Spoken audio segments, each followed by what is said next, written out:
Ketergantungan kita akan uang itu sangat berbahaya, saudara-saudara. Itu membuat saudara dan saya menjadikan kita sebagai hamba uang. Dan ketika itu kita terjadi dalam hidup kita mulai hidup dalam sebuah habit, kebiasaan berkata tidak cukup, tidak cukup.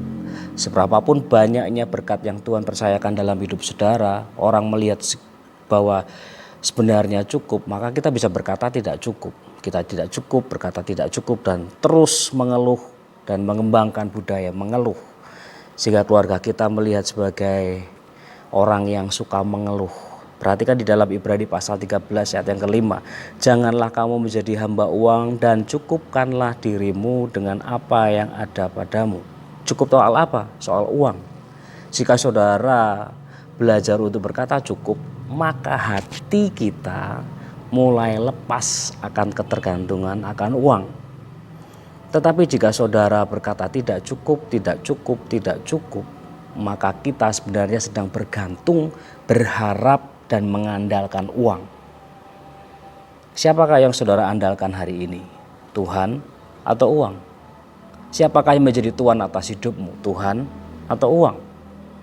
Jika Tuhan menjadi Tuhan atas hidup kita, maka Ia berjanji seperti ini. Karena Allah telah berfirman, aku sekali-kali tidak akan membiarkan engkau dan sekali-kali tidak akan meninggalkan engkau. Tidak membiarkan dan tidak meninggalkan. Itu janji Tuhan bagi saudara dan saya ketika saudara berani hidup oleh iman. Saudara-saudara tidak bisa dipungkiri bahwa uang saudara-saudara sangat kita butuhkan. Tetapi jika kita menjadi bergantung kepada uang, sukacita kita bergantung dari uang. Saudara-saudara bisa beribadah kepada Tuhan karena ketersediaan uang. Saudara bisa merasakan sukacita bersama dengan keluarga jika ada uang.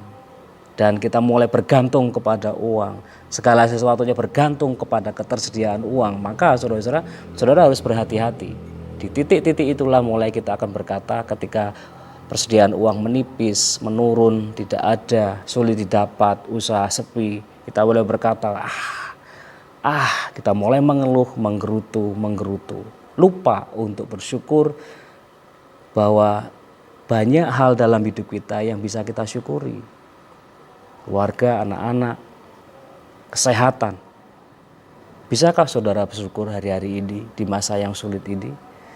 Jika saudara belajar untuk terus mendidik jiwa saudara untuk bersyukur, maka Tuhanlah Jehovah Jireh yang akan menyediakan, tidak akan membiarkan saudara, tidak akan meninggalkan saudara.